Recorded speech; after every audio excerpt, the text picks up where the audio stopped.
দেখুন প্রিয় দর্শক, আমাদের খুব কষ্ট হয়, রাস্তাঘাট নাই, নিচে তো কষ্ট করে লিয়া যায়, উপরে রাস্তা নাই। ও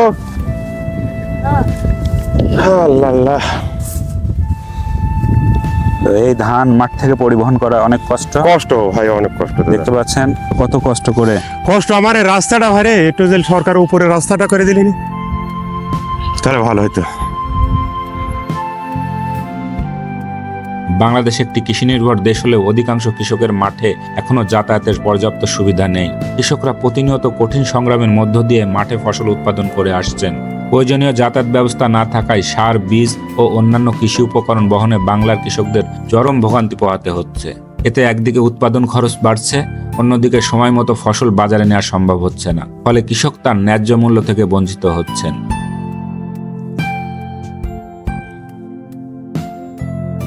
যাতায়াত ব্যবস্থার এই দুর্বলতার কারণে আধুনিক কৃষি যন্ত্র ব্যবহারের ক্ষেত্রেও বড় বাধা সৃষ্টি হচ্ছে। হারভেস্টার, ট্রাক্টর কিংবা অন্যান্য কৃষি যন্ত্র মাঠে প্রবেশ করতে পারছে না। ফলে কৃষক তার আধুনিক কৃষির সুফল থেকে বঞ্চিত হচ্ছেন। এতে কৃষকের ক্ষতি আরও বহুগুণ বেড়ে যাচ্ছে। অথচ মাঠে পরিকল্পিত রাস্তা থাকলে উৎপাদন খরচ কমতো, সহজেই ফসল বাজারে পৌঁছতো এবং কৃষকের আয় বাড়ত। বহির্বিশ্বের দিকে তাকালে দেখা যায় প্রতিটি উন্নত দেশ কৃষির আধুনিকায়নে সর্বোচ্চ গুরুত্ব দিয়েছে। কৃষিকে ভিত্তি করেই তারা উন্নত সমৃদ্ধ হয়েছে। তাই দেশকে এগিয়ে নিতে হলে সর্বপ্রথম প্রয়োজন কৃষির উন্নয়ন। উন্নত বিশ্বে প্রতিটি কৃষি জমির সঙ্গে উন্নত রাস্তা ও যোগাযোগ ব্যবস্থা ভালো থাকায় সেখানে যান্ত্রিক ও প্রযুক্তি নির্ভর কৃষি এবং দ্রুত পরিবহন সুবিধা গড়ে উঠেছে। বাংলাদেশের টেকসই কৃষি উন্নয়ন নিশ্চিত করতে হলে কৃষকের মাঠের রাস্তা এখন সময়ের অপরিহার্য দাবি। প্রিয় দর্শক, আজকে এ পর্যন্তই। ভালো থাকবেন, সুস্থ থাকবেন। আল্লাহ হাফেজ।